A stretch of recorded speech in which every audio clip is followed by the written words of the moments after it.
Yo, what is going on, Senpai Squad? Welcome back to a brand new video, and today I've got the review for episode 96 of Boruto. Let's just say that again. 96.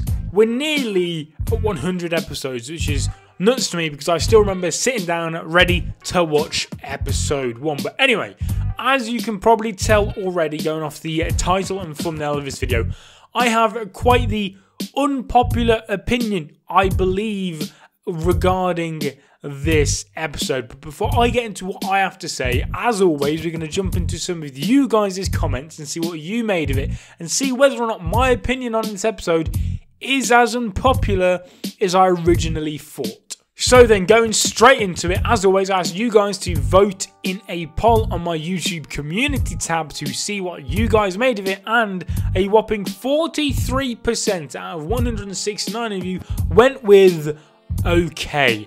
Okay, so usually we'd be looking to get around amazing, sometimes good. We've never really had much lower than that apart from very, very, very rare occasions. But this one, I mean, the second highest was good, and then 13% went with terrible. I think that might be the highest number of people to have voted terrible at all since I started doing these polls during the Mitsuki arc, which is kind of saying something. If I have to rate this episode off what I gave in the options of this poll, yeah, I probably would agree and go with okay, borderline, and I'm talking huge borderline, potentially maybe good, depending on how generous I'm actually feeling. But I don't think it was bad, and I definitely don't think it was terrible. If I had to pick, it would kind of sit in the middle, just kind of like, yeah, it was alright, it was average, it was okay. But now is the exciting part where we actually have a talk about what you guys made of the episode. So then, Kawaki says, chill out. Not every episode of Boruto is going to be great. The episode was good. Not just team focus on Team 15, but Namida. I know you all may hate her, but it's character development. They gave us this episode to learn more about other characters instead of looking at Team 7 all day. Like, you're acting like this episode is bad. Have you not seen episode 34? I completely agree. Episode 34 is kind of like, it got away lucky, okay? Because when everyone talks about the worst episode of the entirety of Boruto, episode 49 is the only one that usually springs to people's mind. What episode was it? 34? I think it was 34, which is, I believe, the Inojin painting one. That is a very high chance of being the worst episode, okay? I thought, despite it being a bit kind of like wholesome, which was kind of like its main redeeming factor, that was bad.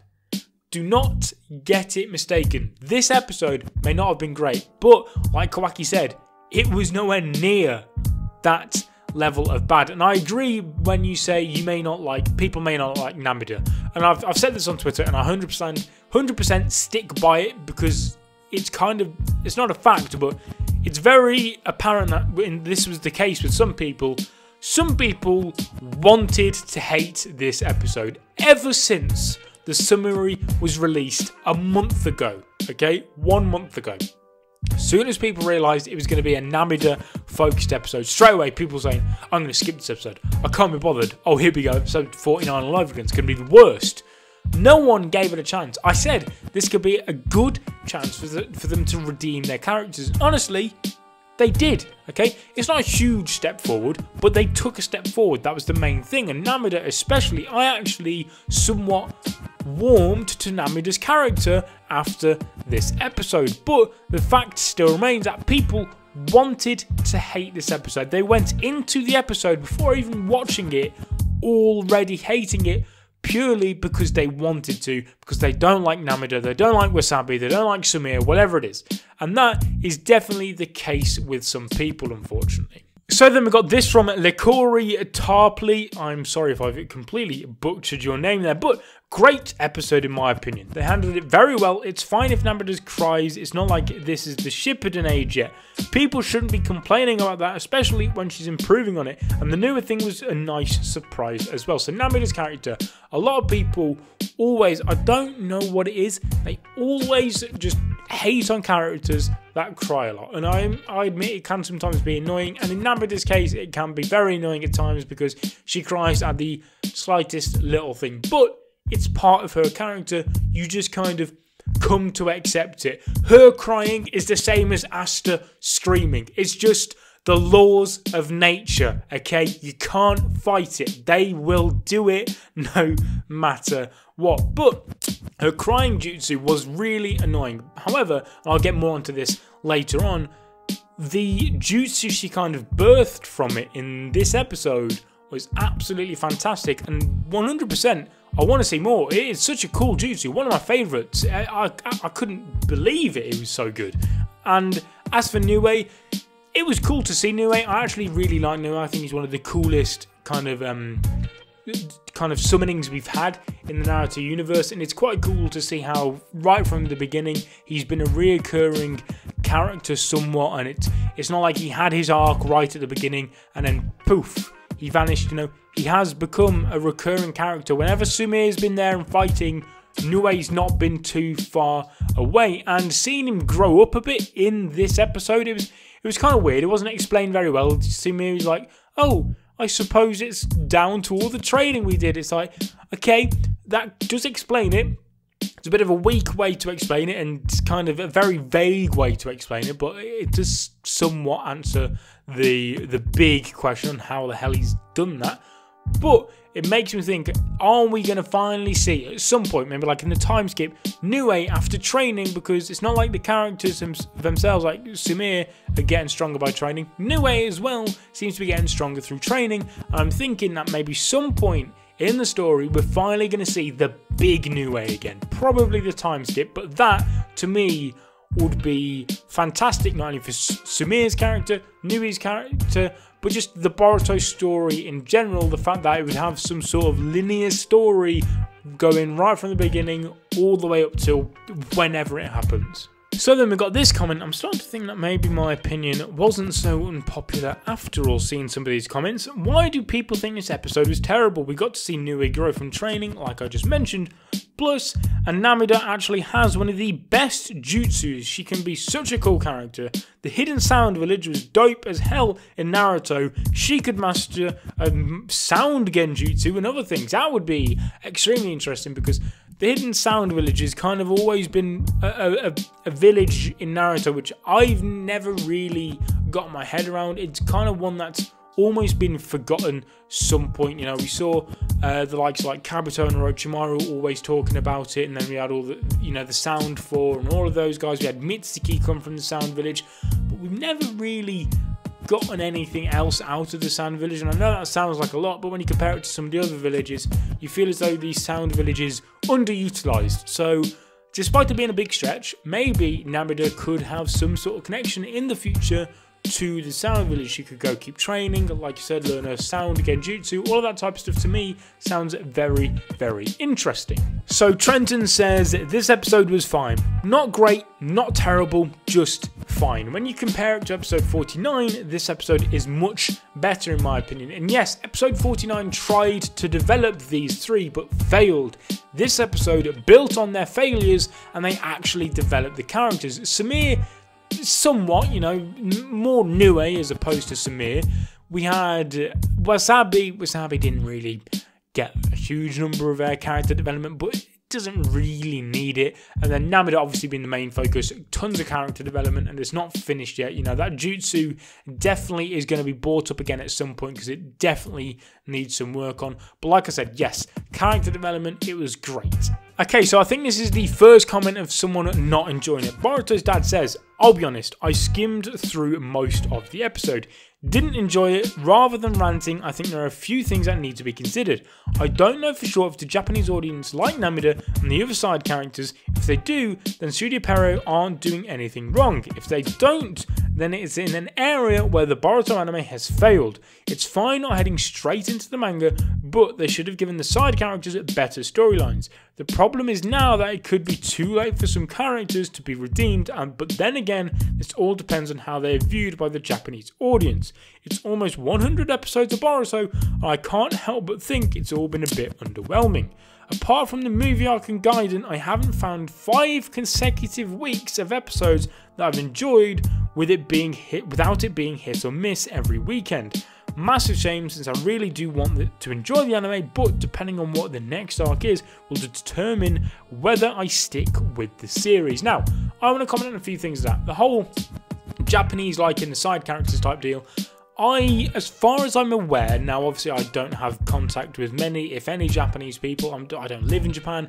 I don't know any of that type of details. But going off the bits you see on Twitter and what you hear from other people and outlets and all that type of thing, the Japanese do have a much bigger bond with the Boruto anime than we do at all. They complain very little in comparison to us. One thing I found out, which I didn't even know until recently, is that in Japan they don't actually have filler / canon.